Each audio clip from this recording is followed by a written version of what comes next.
Mula May 16 ay ipatutupad na ng Pag-ibig ang Enhanced Multipurpose Loan. Ibig sabihin po niyan, maaari nang makapag-loan ng mga miyembro ng Pag-ibig ng hanggang 90% mula sa kanilang regular savings. Si Claycel Pardilla sa detalye.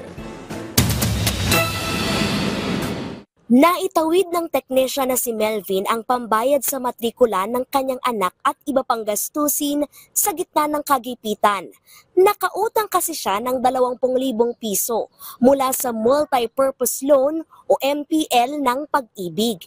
Ginamit ko sa pan-tuition ng anak ko nung time na nag-aaral siya. Pambayad ng electric bill, water bill, malaking tulong dahil nung time na kailangan, nakapagbigay sila kaagad sa amin.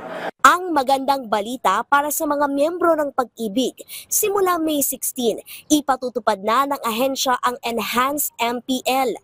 Kung dati, hanggang 80% lamang ng naipong pera mula sa Pag-ibig regular savings ang maaring hiramin, ngayon, itinaas na sa hanggang 70% ang pwedeng utangin. Ibig sabihin, kung 30,000 pesos ang ipon sa Pag-ibig, maaring makapag-loan ng hanggang 27,000 pesos. Ayon sa Malacanang, tugon ito ng Pag-ibig sa mas malaking pangangailangan ng kanilang mga miyembro. Ipatutupad din ito sa mga short-term loan program ng Pag-ibig, gaya ng health, education at calamity loan. Sa kabuuan, mas malaki ang maaari matanggap ng mga miyembro mula sa MPL upang lalong makatugon sa kanilang pangangailangan. At para mas maraming miyembro ang mabenepisyohan, pinaiksi na rin ng Pag-ibig ang panahon para maging eligible sa programa. Mula kasi sa 2 taong pagiging miyembro ng Pag-ibig, ngayon, maari nang mag-loan basta't may 12 buwan na hulog.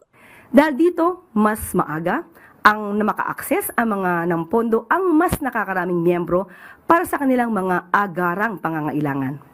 Sa kasalukuyan, nasa 1.45% ang buwan ng interes na ipinapataw sa pautang ng Pag-ibig.